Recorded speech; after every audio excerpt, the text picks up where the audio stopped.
Boa tarde a todas as pessoas que nos assistem. Boa tarde à doutora Vanessa. E o Instituto dos Magistrados do Brasil realiza nesta tarde do dia 1º de setembro de 2022 este evento sobre vitimologia, emoções e direito penal, com transmissão pelo aplicativo Zoom, tendo como palestrante, para nossa honra, a doutora Vanessa Vilela de Biasi, juíza de direito no Paraná. Contamos com a presença do desembargador Jean Saad, do Tribunal de Justiça do Estado do Rio de Janeiro, a quem passo a condução dos trabalhos.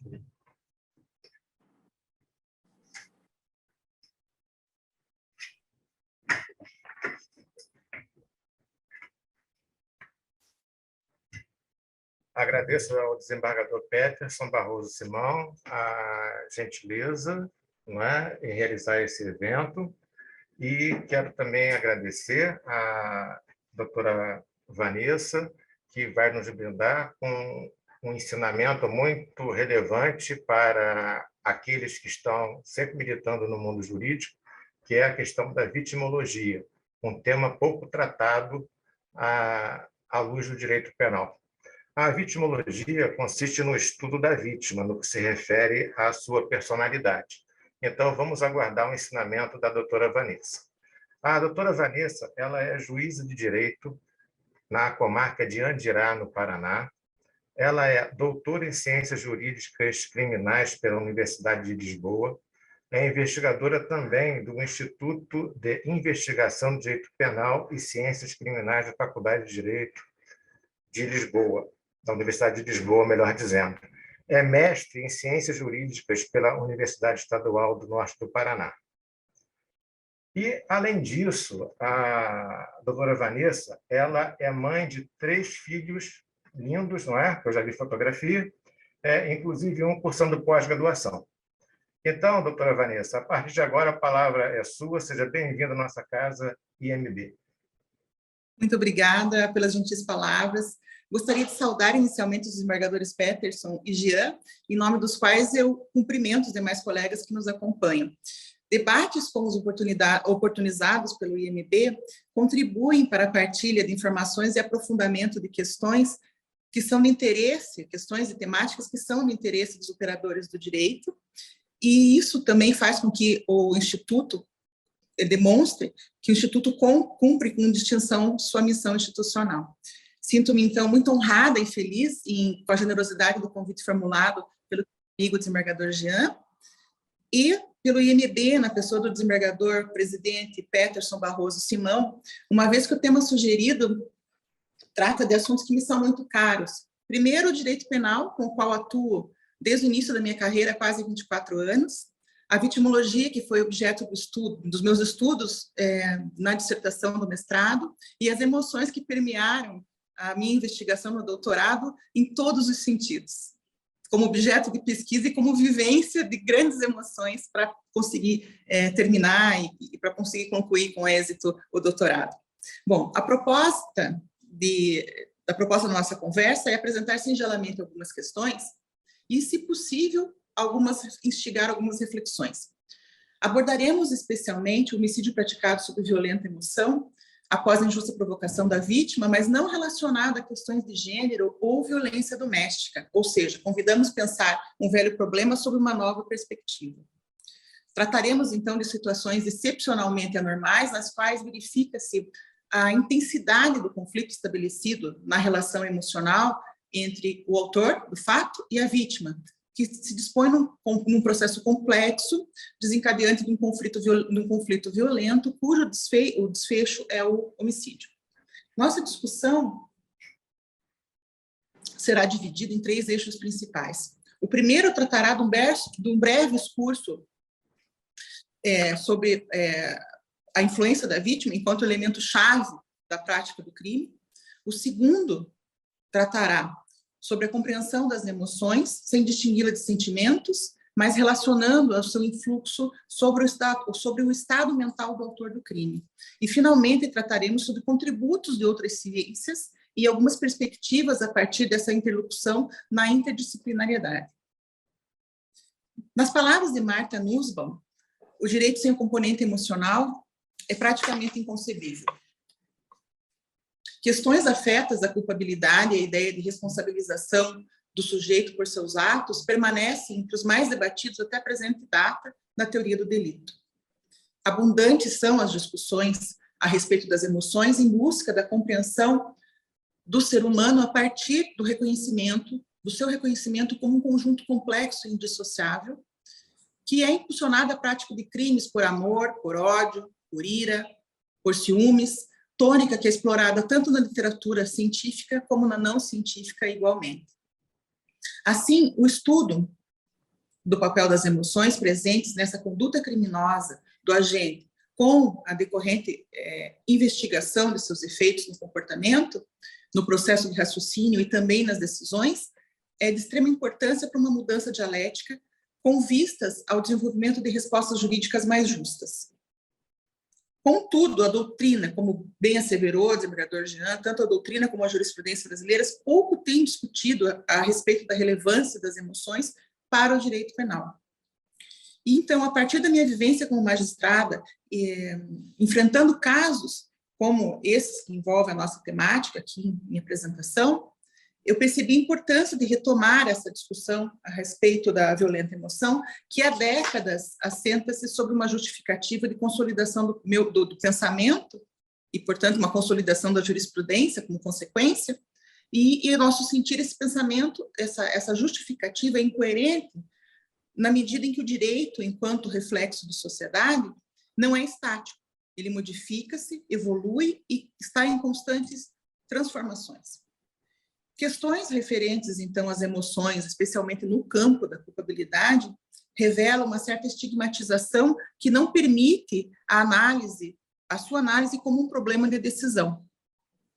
Ou seja, o Estado acaba não confrontando o problema das emoções em toda a sua extensão, justamente por conta dessa consolidação de pensamento e de uma jurisprudência que acaba não se movimentando há muitas décadas.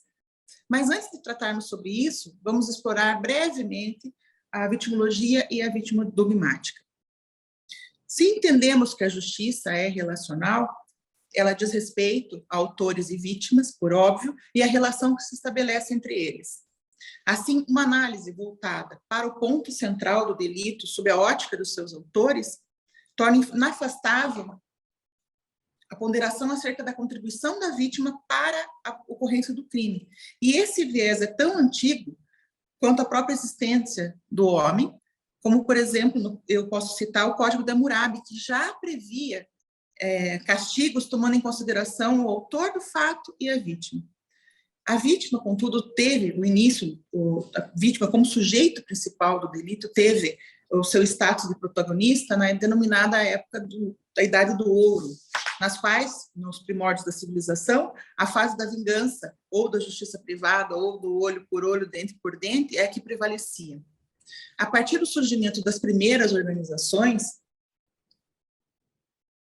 a partir das primeiras organizações sociais estruturadas, percebeu-se que esse sistema que vigia até então apresentava inconvenientes, e esses inconvenientes resultantes da desproporção da reação da vítima e ou seus familiares, que em retorção, essas respostas que eram dadas pela prática do crime, acabavam provocando mais violência, mais conflitos, então num círculo que se tornava interminável e causava imensos prejuízos para aquelas sociedades. Em virtude disso, passaram então a procurar as pessoas, um representante da comunidade ou uma autoridade pública, a quem cabia verificar se eram ou não obedecidas determinadas regras e se a vindicta estava ou não dentro daqueles limites que eram estabelecidos pelas normas em vigor. No final da Idade Média, e isso vigiu durante muito tempo, no final da Idade Média, a vítima já havia diminuído o seu papel na solução dos litígios, na medida em que se consolidava o poder nas mãos das monarquias e da Igreja. Com o advento do Estado moderno, a transição da administração da justiça para a esfera pública criou a assunção, estabeleceu, portanto, a assunção do Estado quanto ao monopólio de legislar e administrar a justiça, em uma fase de neutralização denominada pelo autor Gunther Taubner como juridificação. Nesse mesmo contexto da juridificação, desenvolveu-se também a teoria do bem jurídico, que afastou os interesses particulares da vítima e fez com que ela passasse a ser vista como sujeito com interesses juridicamente protegidos. Esse período, então, da neutralização da vítima perdurou até a segunda metade do século XX, quando pesquisas vitimológicas começaram a despontar como resposta à macrovitimização ocorrida resultante do Holocausto. Esse movimento denominado de redescobrimento da vítima, subsequente ao término da Segunda Guerra, provocou discussões referentes à efetivação da necessidade de efetivação de instrumentos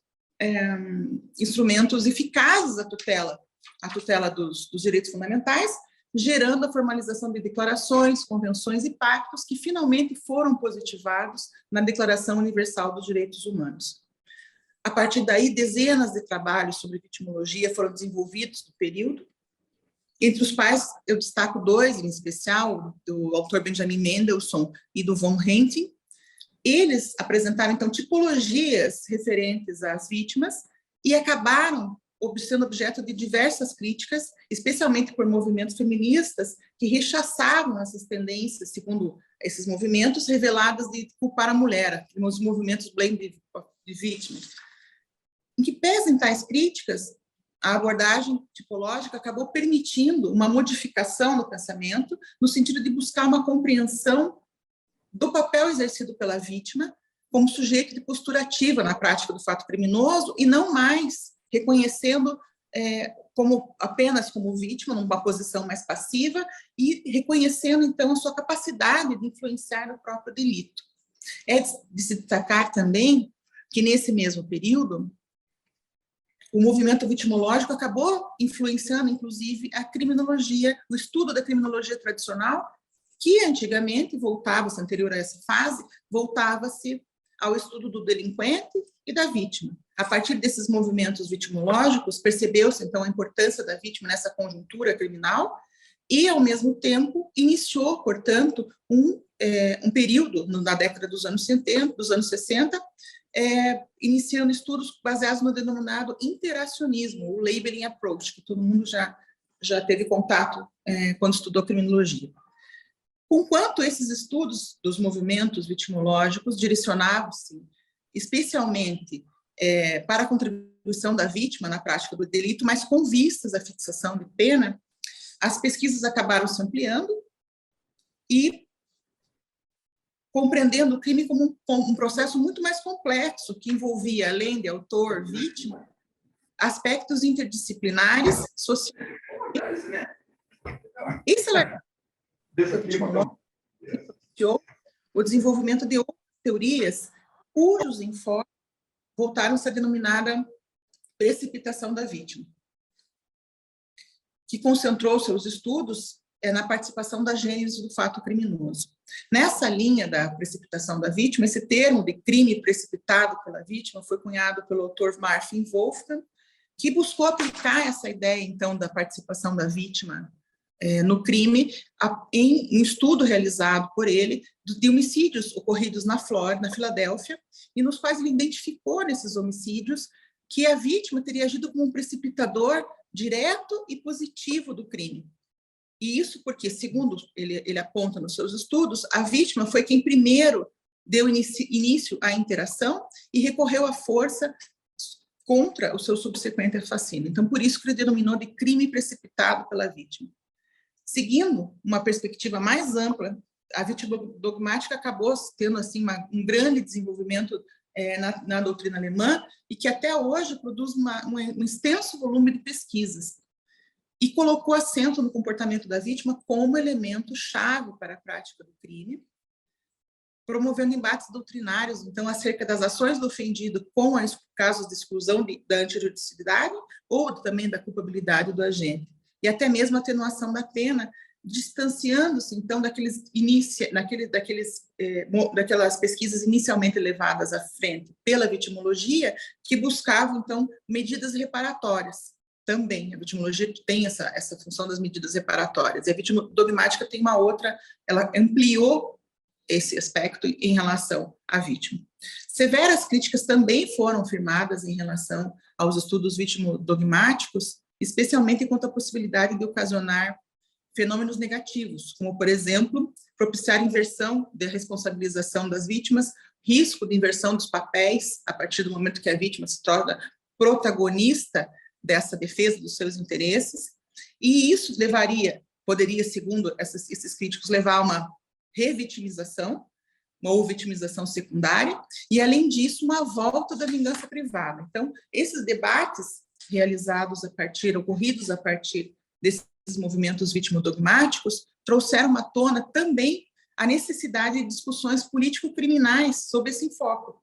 Então, num desapego dessa visão da vítima neutralizada em relação à prática do crime, em relação àquela dinamicidade, da relação penal, e possibilitando uma evolução das discussões acerca da dinamicidade do seu comportamento e das repercussões daí advindas para o sistema de imputação penal. Esse movimento das vítimas, ele está entre as principais trajetórias para o retorno das emoções na justiça criminal. Nesse campo, então, durante as minhas pesquisas, eu achei importante estudar sistemas estrangeiros também, para poder servir, para contribuir com um alargamento de aspectos argumentativos e também com vistas à melhor aplicação do direito.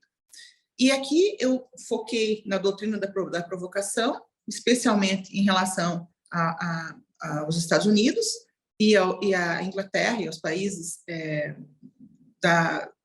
que tratam com maior profundidade dessa doutrina, embora essa doutrina não tenha sido objeto de estudo no Brasil ou de admissão, então, da doutrina e ordenamentos jurídicos dessa doutrina da provocação, é certo que ela exerce ainda até os dias atuais e influência não apenas nos países da common law, possuindo abundante jurisprudência que foi desenvolvida ao longo de anos em diversas jurisdições. Então, algumas que adotam também a doutrina da provocação e discutem essa doutrina com até os dias atuais, a Nova Zelândia, por exemplo, o Canadá, eles são países também que discutem muito essa doutrina, como base da defesa da provocação.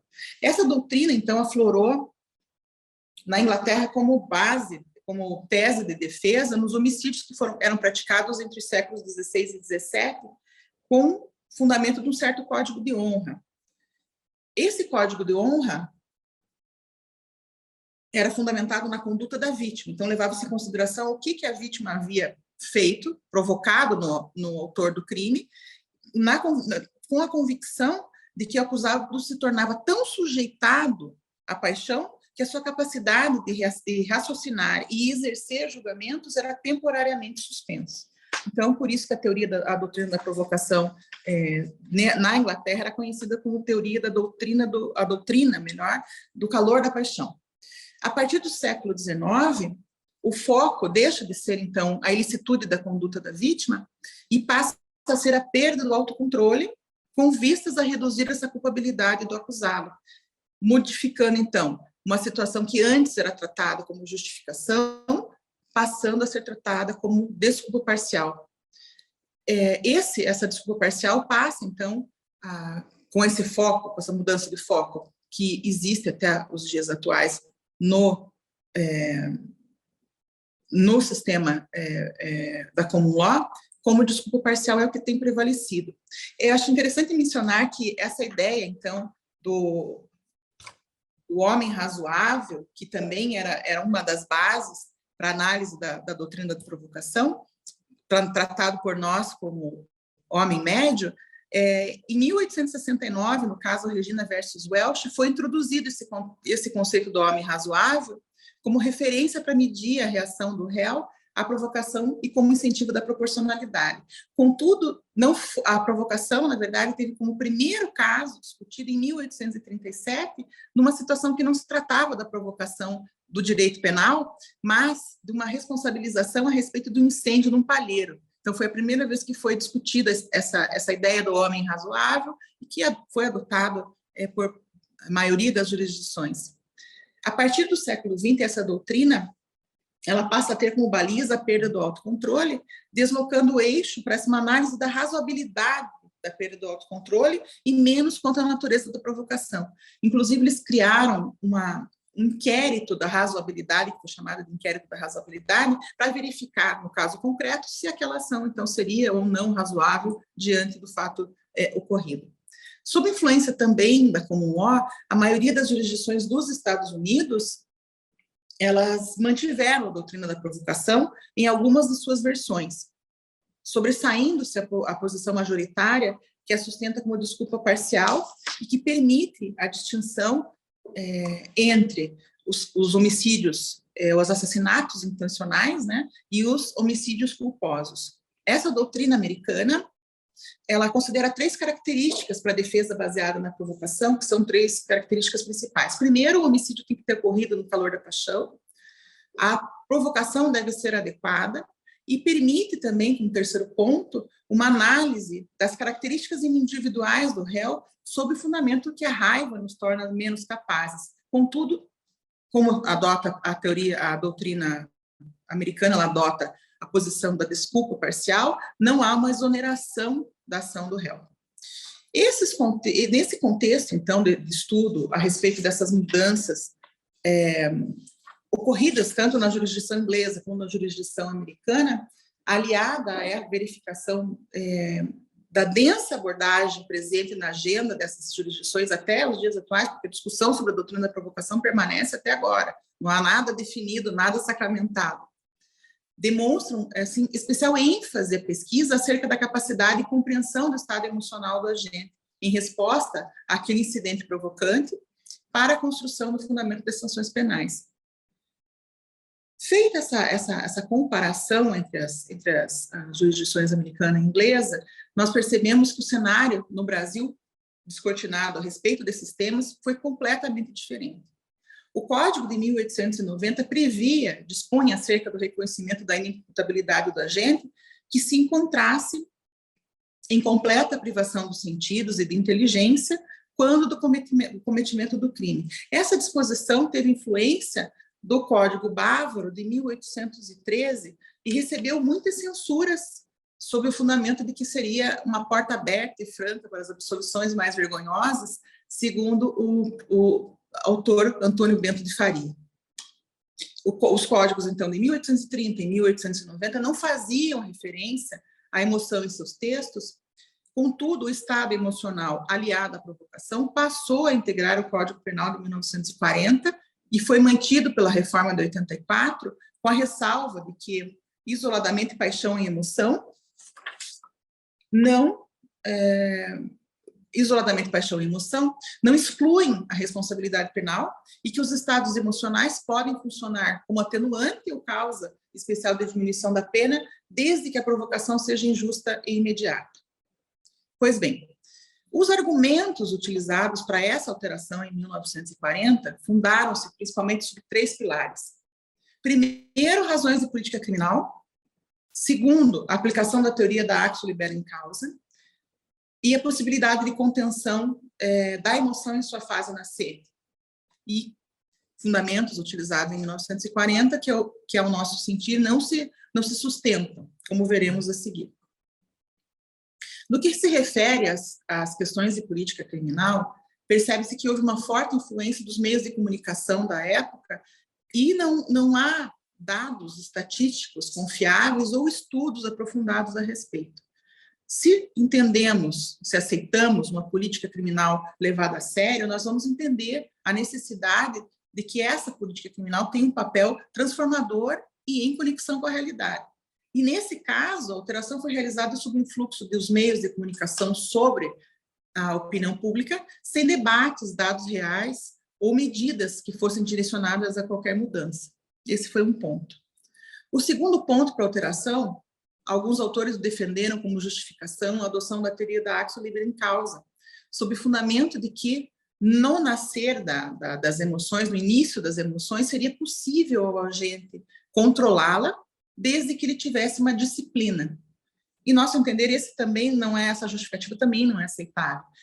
Nós percebemos que até hoje a teoria da actio libera in causa, repetindo a causa, provoca um grande debate na doutrina e jurisprudência também variável nesses assuntos, que demonstram a dificuldade de aplicação da teoria da Addison nos casos de embriaguez, muito mais do que seria, então, nos casos que envolvem estados emocionais intensos. O Código Penal adotou na teoria, no artigo 28 no artigo 28, expressamente adota, me desculpe, não expressamente, mas adota que os crimes, a aplicação da ALIC nos crimes praticados em estado de embriaguez. A própria exposição dos motivos do Código Penal menciona expressamente que a teoria foi aceita em sua plenitude nos casos que envolvem embriaguez. Isso o próprio o ministro Francisco Campos, quando nós vamos ler a exposição de motivos do Código Penal, ele relata exatamente nesses termos, que foi aceita em sua plenitude. Contudo, ele não faz referência a questões relativas às emoções. Aliás, nenhum dos autores que discorreram à época sobre a violenta emoção fez qualquer associação com a Addison.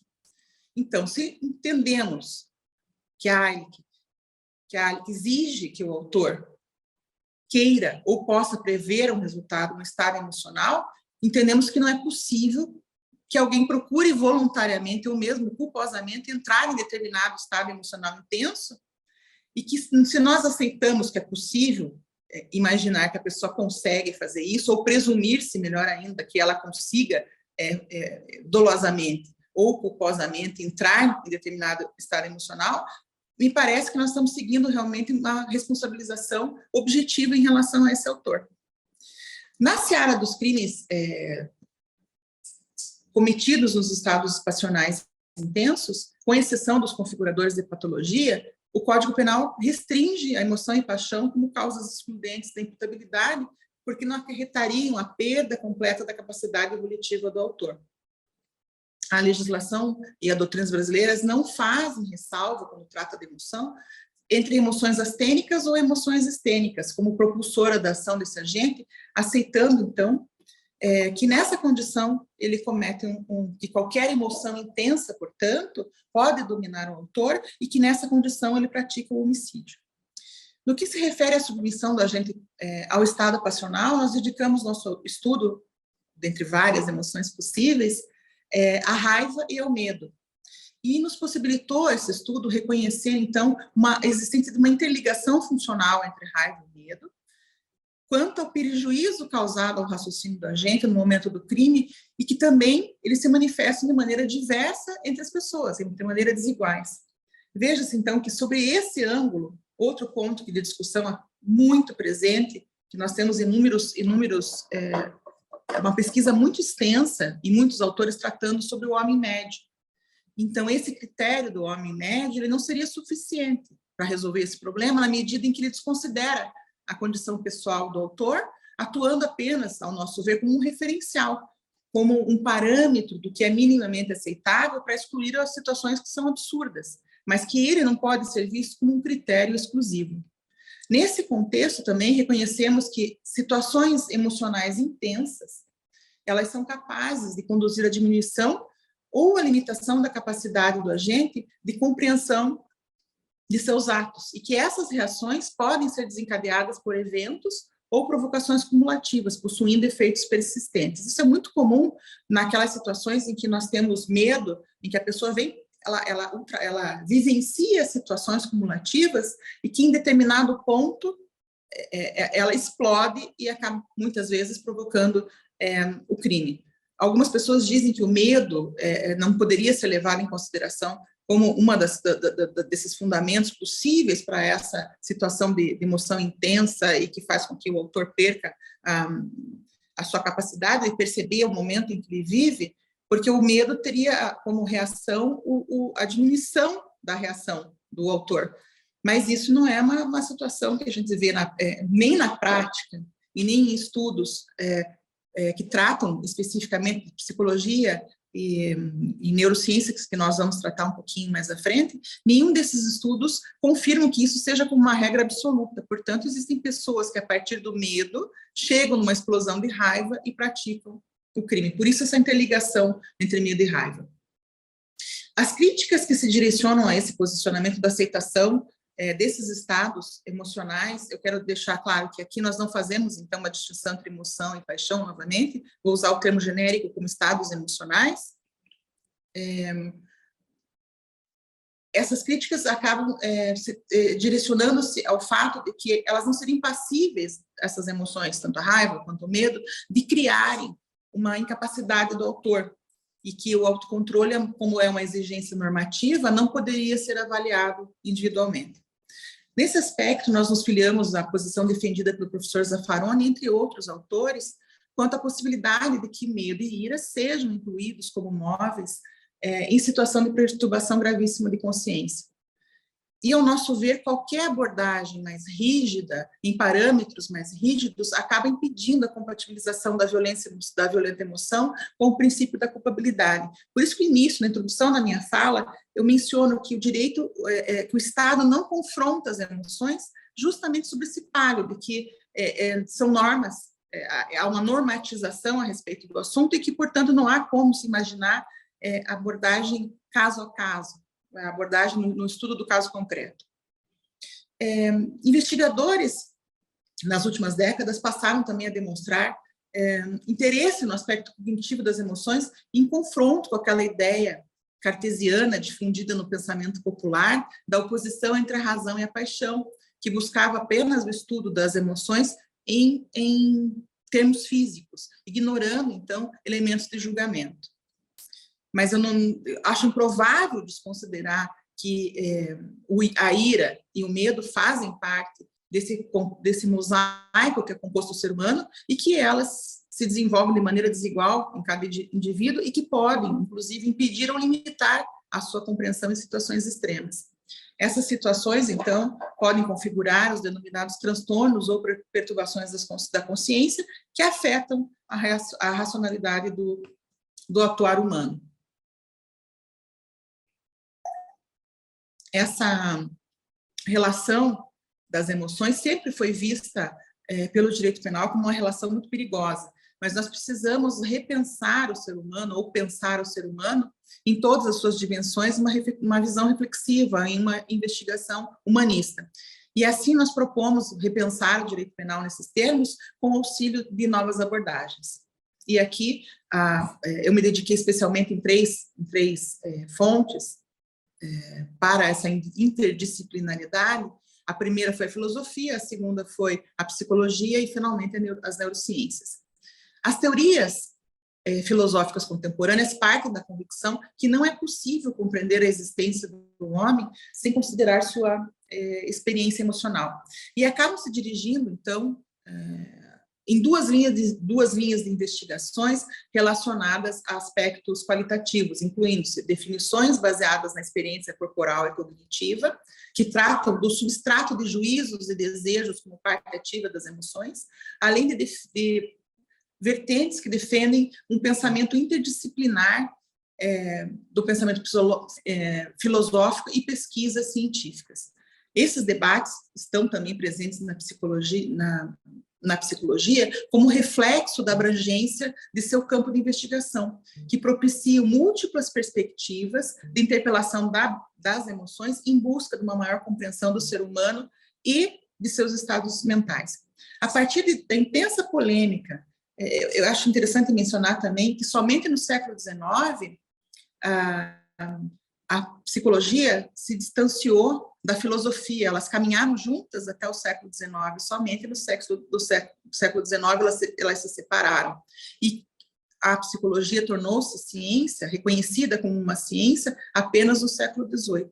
Então, quando nós falamos em filosofia, a relação com a psicologia é muito forte. E a partir desses intensos debates que foram levados no campo da psicologia, evidenciou-se essa necessidade de um estudo interdisciplinar para que se afastasse o reducionismo que era defendido e revelando a complexidade da subjetividade humana. Sob esse viés, e reconhecendo que todo ato psíquico se decompõe numa parte intelectiva e outra afetiva, sobressai-se a interlocução do direito penal com a psicologia. em especial nessas situações que nós comentamos, quanto a questões afetas, portanto, ao comportamento do autor, que muitas vezes é permeado por um conflito psíquico que também deve ser investigado.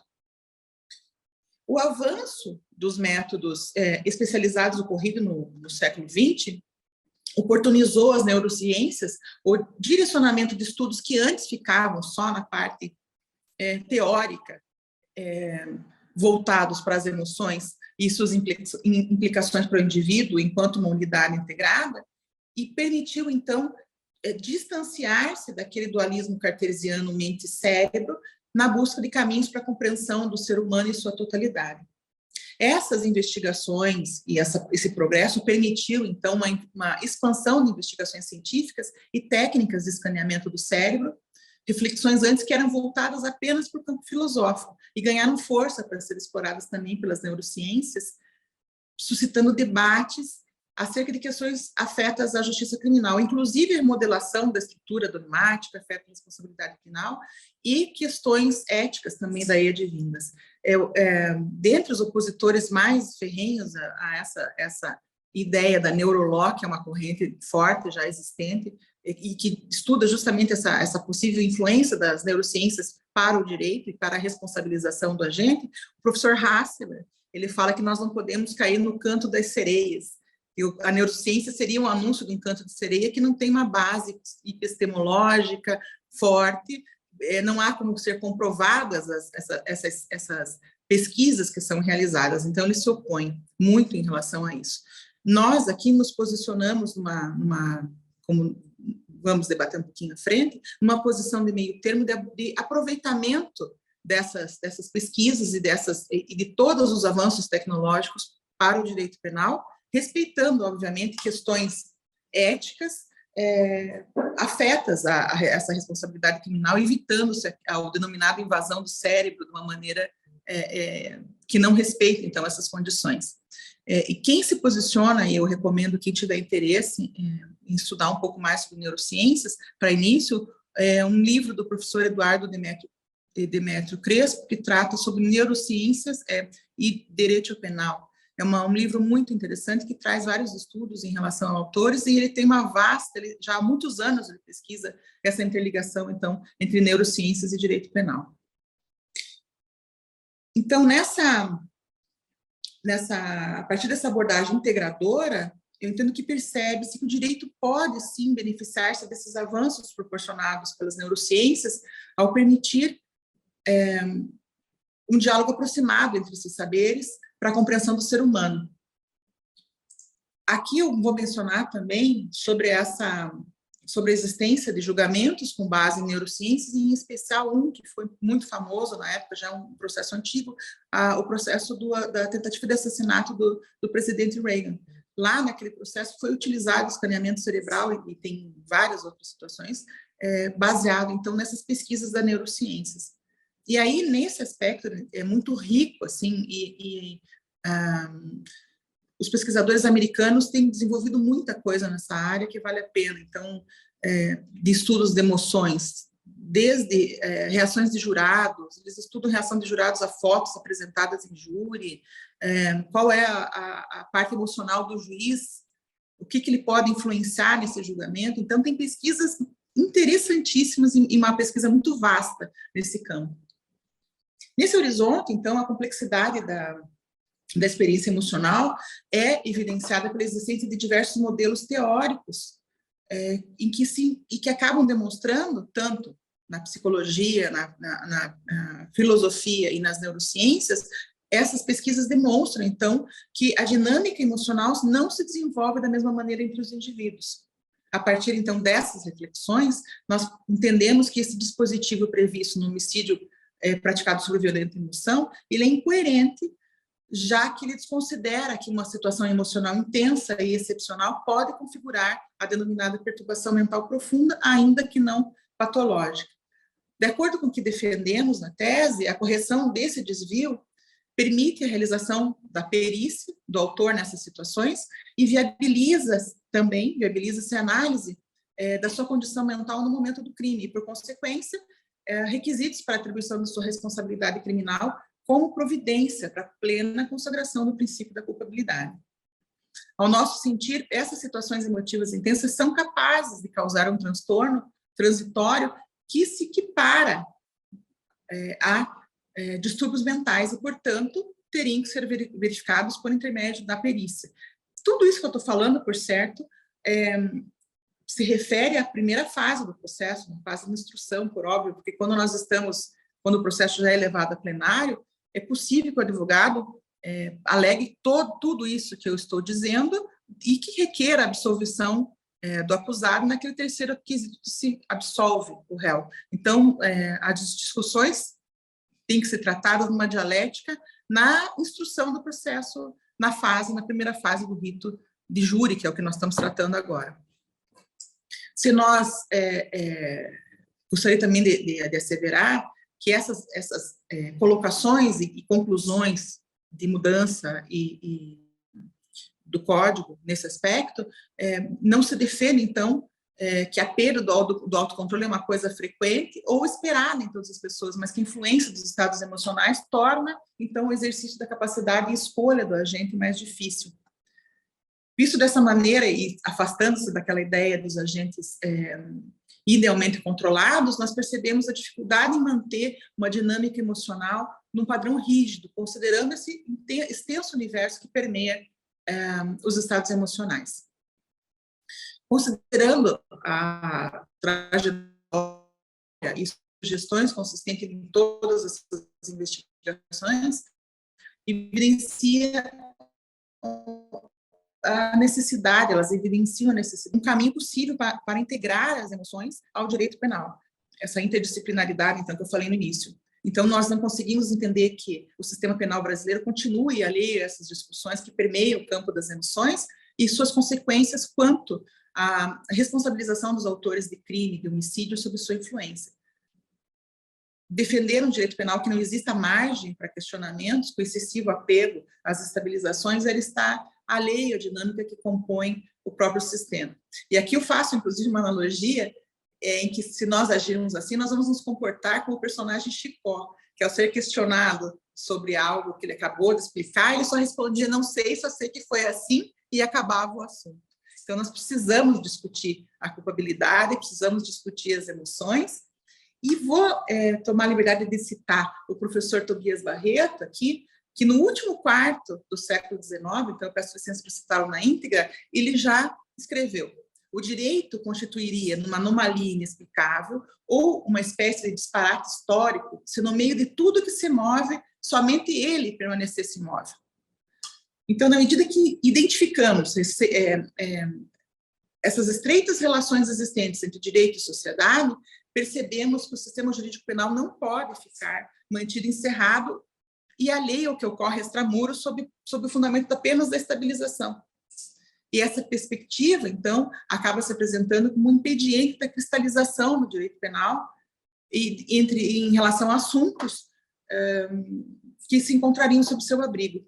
Por óbvio, nós nos referimos a estados emocionais intensos, excepcionais, e que afetam a esfera volitiva do autor, que se aproximam de uma anomalia psíquica. O próprio Roxin reconhece que o estado de espírito que impulsiona o agente nessas situações de um estado emocional intenso, que ele denominou de desbordamento passional, não deveria ser desconsiderado ao presumir que o agente é um idôneo destinatário da norma. Essa é a expressão que ele usa, então, quando ele vai tratar da culpabilidade sobre o idôneo destinatário da norma. O Código Penal alemão dispõe acerca dessa perturbação profunda de consciência, referindo a situações afetivas excepcionais. A doutrina também aborda esses estados passionais como uma possível causa de exclusão da imputabilidade, da culpabilidade, reconhecendo a inimputabilidade em relação à anomalia psíquica. E, para isso, eles valem-se, então, da psiquiatria e da psicologia forense. Ao nosso ver, o dispositivo penal concernente à violenta emoção no Brasil acabou restringindo a possibilidade de reconhecimento dessa inimputabilidade em situações de intensa emoção, quando equiparadas a anomalias psíquicas. Então, por via transversa, ele excluiu situações configuradoras de doença mental e considerou de maneira inapropriada todos os sujeitos como responsáveis. O professor Zaffaroni ele afirma que há uma errônea compreensão do inciso 1º do artigo 28, que poderia levar, inclusive, à exclusão do âmbito da inimputabilidade a pessoas que, na realidade, são inimputáveis. Então, ele afirma que esse artigo apenas possui um sentido aclarador, pelo que seria possível sua interpretação extensiva. O professor Juarez Tavares também entende que essa disposição do artigo 28 não é impediente para o reconhecimento de uma situação de exclusão de inimputabilidade em situações como essa, descritas dessa temática. Fato é que, na prática, a interpretação desse dispositivo legal acaba sendo restritiva, razão pela qual sua correção para uma oração subordinativa do tipo desde que seria mais justa para possibilitar a análise dessas circunstâncias no caso concreto. Na medida em que nós não podemos, nós não aceitamos que seja possível prever toda a complexidade do ser humano e da vida por intermédio de indicadores estabelecidos pelo legislador. Mas vejam, por certo é necessário normatizar diversas categorias para evitar critérios subjetivos e decisões conflitantes, nos quais essa normatização de categorias no mundo ideal, elas são perfeitas, mas o grande desafio é lidar com a vida como ela é, a vida real. As normas têm no sujeito a razão de ser, são concretizadas para serem concretamente perceptíveis, de modo que o direito se realize no caso concreto. E se buscamos uma aplicação mais justa da norma penal, devemos refletir sobre a culpabilidade sem prescindir da pessoa que é julgada. Isso até mesmo como decorrência do princípio da culpabilidade.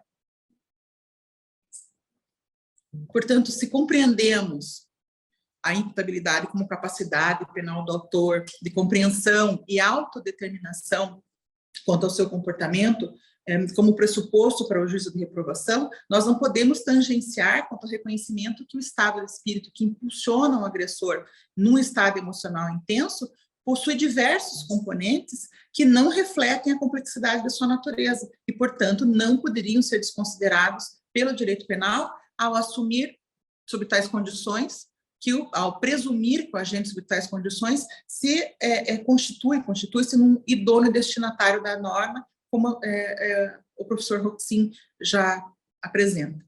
Esse posicionamento também, gostaria de esclarecer, não implica na defesa de uma generalização do critério da culpabilidade em função do estado psicológico do agente no momento do fato, mas apenas na relevância de estados emocionais excepcionais, nos quais o agente, sob influxo dessa violenta emoção e em situação denominada perturbação intensa de consciência, pratica o homicídio. Proposta semelhante já fez parte, inclusive, da elaboração do Código de 69 e que não vingaram, ao desconsiderar à época a inclusão da grave perturbação de consciência.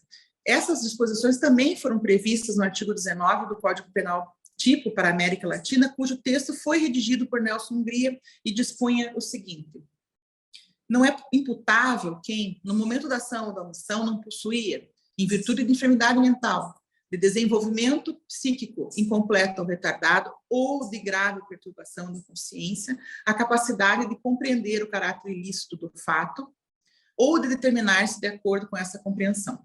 Vejam, agora, quando nós tivemos aquele encaminhamento do pacote, do chamado pacote anticrime, houve uma intenção de um retorno às emoções para o direito penal, na previsão, então, que não foi aprovada, do seguinte texto, que seria uma alteração do Código do artigo 23 do Código Penal na exclusão da ilicitude, nos seguintes termos, para incluir o parágrafo 2º com a seguinte redação: o juiz poderá reduzir a pena até metade ou deixar de aplicá-la se o excesso decorrer de excusável medo, surpresa ou violenta emoção. Então, houve uma tentativa de retorno das emoções, ou de discussão das emoções no direito penal, mas, novamente, o influxo da mídia nesse aspecto acabou influenciando ao fato de que essa proposta de alteração não foi aprovada. Essa disposição a respeito de medo excusável, ela tem previsão em muitas legislações. Inclusive, a legislação portuguesa, o Código Penal português, tem uma disposição a respeito do medo excusável.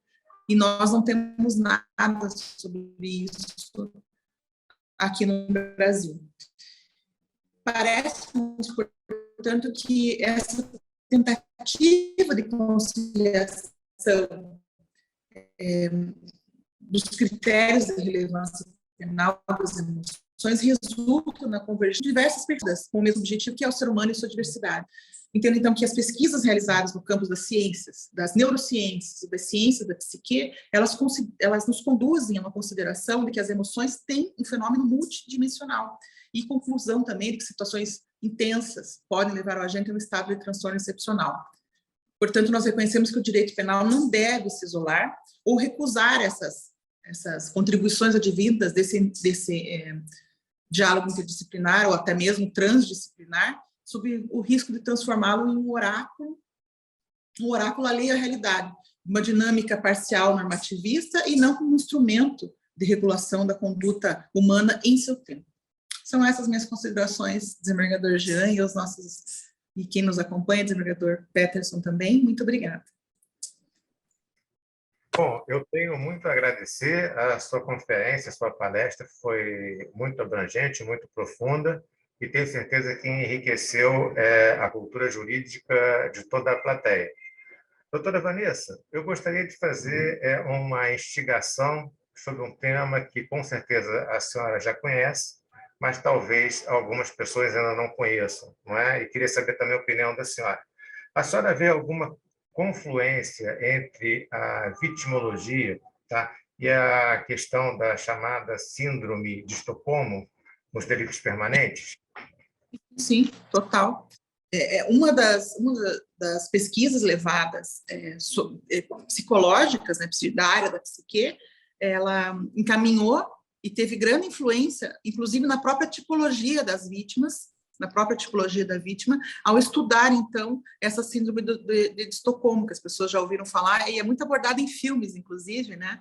Tem vários filmes que abordam de uma maneira simplificada no que se transforma a vítima a partir de um determinado momento em que ela se encontra em cativeiro, enquanto ela tem uma modificação do seu pensamento, que ela passa a simpatizar com a pessoa que a mantém refém em determinada situação. Então, tem uma grande relação, e a vitimologia explorou isso quando ela trata da tipologia das vítimas. Doutora Vanessa, então, em nome do desembargador Peterson Barroso Simão, em nome da IMB, eu tenho muito a agradecer a sua palestra, conferência, que, repito, muito enriqueceu nossa cultura jurídica, não é? Foi, assim, uma exposição de grande conteúdo, não é? E a senhora será sempre bem-vinda aqui ao IMB quando desejar retornar. Muito obrigada pelo gentil convite, pelas palavras também. Foi um prazer estar com todos vocês e me coloco à disposição também para novos debates. Então, tá bom. Muito obrigado aí à doutora Vanessa, a todos que nos assistiram até agora. E lembrando, o MB ele está sempre movimentando essa parte de atividade cultural. Por favor, acompanhe sempre no site da AMB, perdão, do IMB, os nossos próximos eventos, tá ok? Doutora Vanessa, então, uma boa tarde para a senhora. André, podemos encerrar. Boa tarde para todos.